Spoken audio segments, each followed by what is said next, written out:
And welcome back to .com here on Gayelle, the channel brought to you by our friends at B Mobile. And speaking of telecommunications providers and whatnot, I have with me two gentlemen. Of course, we spoke a little bit on this last week, and we're continuing that because it's coming up and it will affect everybody, particularly those involved in business. It is the ICT Roadshow, which is taking place at the Hilton Hotel this week. And well, with me I have Messrs. Hall and Taylor, who are going to tell me about this. So welcome to the program, gentlemen. Thank you very much. Now, again, remind us about what the Roadshow is setting out to achieve this year. Sure. The Caribbean ICT Roadshow is an initiative of the Caribbean Telecommunications Union, which is a regional intergovernmental organization based here in Trinidad. And its mandate is to promote the efficient and effective use of telecommunications. And of course, in recent years, there's been a convergence of telecoms and information technology. So we also promote the use of the efficient and effective use of information technology, computers, cell phones, and so on, and a wide range of television, radio. So the roadshow is happening this week in Trinidad. This is actually the 13th country in the region that the roadshow is happening. It's happened in 12 other countries. It's coming to Trinidad this week, and we want to promote the beneficial use of information and communication technology. Whether you're running a business, whether you're a parent, whether you're a child, we have coming in as a part of the roadshow. We have a youth forum, we have a general forum, we have a forum for small and medium-sized enterprises. We have sessions for parents so they can better grapple with their children's online activities and so on. So there's a wide spectrum that covers a whole range of issues surrounding information and communication technology. Now, tell me something. The history of telecommunications within the Caribbean in particular, people might probably argue that, well, okay, we may be behind the rest of the world, so to speak. From what from the response that you've garnered from the road shows up and down the Caribbean, have you seen evidence to the contrary, or is that the truth? Sorry, go ahead. Yeah, I mean, I think it's quite pertinent that I perhaps jump in at this time. We've had myself and my colleague Mark Lewis from Brand Vision Global have just spent a really invigorating afternoon with two Trinidadian innovators and entrepreneurs, and we've been around the region. We've been quite fortunate in 2010 to travel to a number of islands in the region, and we've met with a number of innovators within the different islands of the Caribbean who who can stand toe to toe with any of the entrepreneurs and innovators across the world stage. So even though the perception might be that the region might be behind, the individuals certainly aren't. And it's quite inspiring. And as the technology moves on, we are hopeful that marrying the two will be able to produce some really explosive results. All right. Well, that is good enough to know. Tell me about the youth forum that you mentioned earlier that you're going to be conducting about this. Sure, that's actually been conducted in association with the iGovTT, which is the National Information and Communication Technology Company of Trinidad and Tobago. They're running the youth forum. They've involved the Ministry of Youth Affairs, Sports and Youth Affairs, I believe, and Ministry of Education. They're running sessions. They actually have a competition for the school kids. ICT in the media, I believe they either have to do a competition or it's a public speaking debate or something like that, and there are prizes, of course. We also have ICT in media that I mentioned, that ICT in entertainment, and we have an entertainment group that will be involved in talking about how they use ICTs to promote, because of the interjection of information technology into the whole entertainment. Now you can download a song as opposed to going buying a CD and so on. What are the challenges associated with that, etc. All right. Well, it's very poignant indeed, because I mean, right now, in the Trinidad context, we are in the midst of Carnival. And we have been known to be a little euphemistic, not to be necessarily a buying culture when it comes to music in particular, because of said downloading. As the union supporting telecommunications, what input do you have on that could influence the nation and educate them against this kind of freeloading?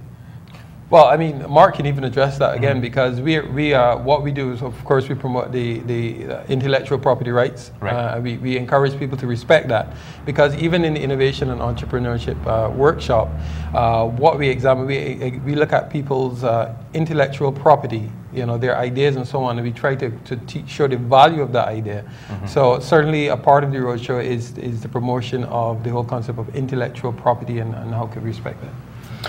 It's a very interesting topic that you brought up, and it's something that is embedded in the culture. Even back in the UK, in London, where I'm from, you'll find that most of the young people will download the music for free, and they won't pay for the artist's work. Okay, which obviously has an impact on the industry. And the same thing is happening in film and movies. I think two things need to happen. One, on the side of the content producers, their business model needs to change slightly to address the change in consumer behavior.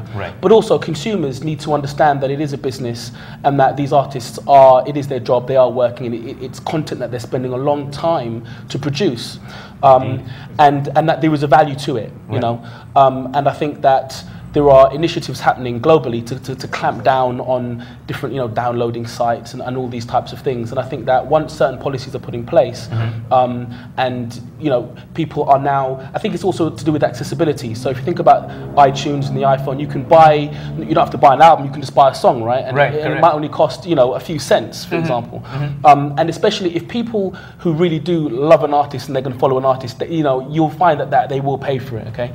But also I think on the other side, perhaps some of that music content or film content should be bundled, should be wrapped with other things, because obviously people's buying behavior are changing. So I think there needs to be a bit of a two-way conversation there. All right. Yes, indeed. And well, all of this and more you are going to be privy to once you get on board the ICT Roadshow taking place at the Hilton, which we'll get into some details about, especially for the caller who called at the end of the last segment. Now, you there, sir, you are an author as well as... Apparently so. Yes, as well as the excuse me, the reader or leader of a seminar that's going to be taking place in the midst of this roadshow. Tell me more about that. First of all, about your writing work, your publishing. Well, I've proudly published my first book. It's called The 10 Secrets of Social Media Marketing, which will be launching at the Roadshow in Port of Spain in the Hilton on Thursday. And essentially, the book is about demystifying what's happening around social media and marketing, and how small businesses and entrepreneurs can use it as a tool to communicate with their audience, to build relationships, to build trust, and to expand on their consumer base, and so on and so forth in a very cost-effective way.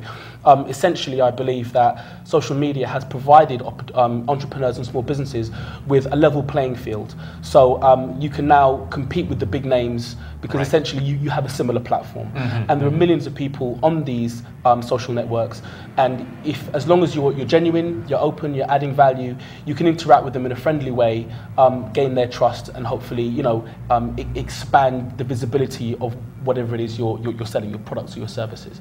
So I go through 10 different examples, 10 different secrets to help entrepreneurs get to those answers really, really quickly.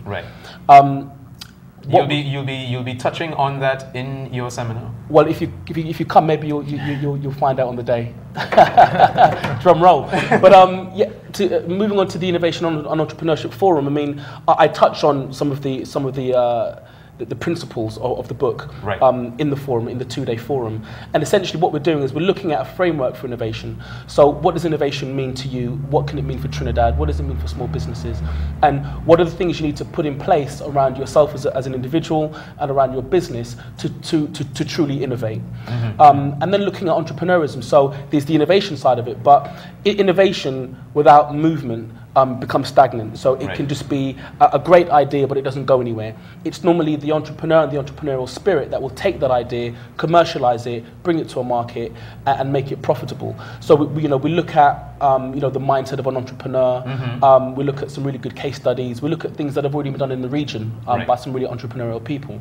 And we use that to try and inform and inspire the delegation to kind of walk away with some really strong action points that they can roll out in their own businesses. And I think something that's really important is that entrepreneurism isn't just something that is a part of of a small business or even a big business. It can be somebody who is an employee within an organization taking an entrepreneurial, or the term is intrapreneurial view, yes. and taking that spirit of enterprise within an organization. It could be within a family, or it could be within a school. So those principles can be, spread across a number of different areas in one's life to produce some real value.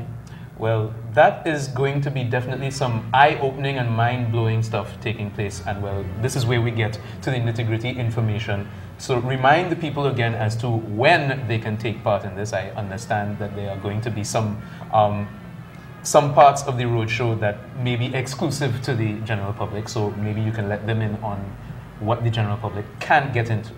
Sure, there are several sessions that will be running concurrently. We also have, which was mentioned before, we have a community outreach program, and this is where it's open to anybody. I mean, you can it's free. Well, the entire week is free, really. Okay. But you can walk in. We have a computer clinic. If you have issues with your laptop, you want pointers with respect to doing things like updating your antivirus, your Windows, your operating system, and stuff like that. You can come in. Is that service free? That's free as well for the day. That's a community service that we're providing. People, I can see it now. People trekking up the hill with their laptops and desktops in hand. Certainly. And we also present on cool online tools. I noticed you're using Google Docs. That's a very valuable tool if you're running a small business. Indeed. Rather than going pirating some software from somewhere. It's a free available tool. Stop some people. Yeah, Google Unfortunately. Earth. Exactly. We've got Google Earth, Skype, things that very, very productive tools that we demonstrate the value to citizens as they come through the roadshow. Now, all of the information is available on our website, www.ctu.int. Click on ICT Week. The entire agenda is there, and you can register for which sessions, because we expect a full house. So the earlier you register, the better. www.ctu.int. That is the website to go to, and you will get all of the information there about the ICT Roadshow taking place this week at the Hilton. Thank you so much, gentlemen, for joining me. Thank you. Sure. And we're going to take a little break, and we come back. We're talking carnival or versus, whichever you want to choose, multiculturalism, how that impacts on Trinidad and Tobago. Stay tuned, it's .com.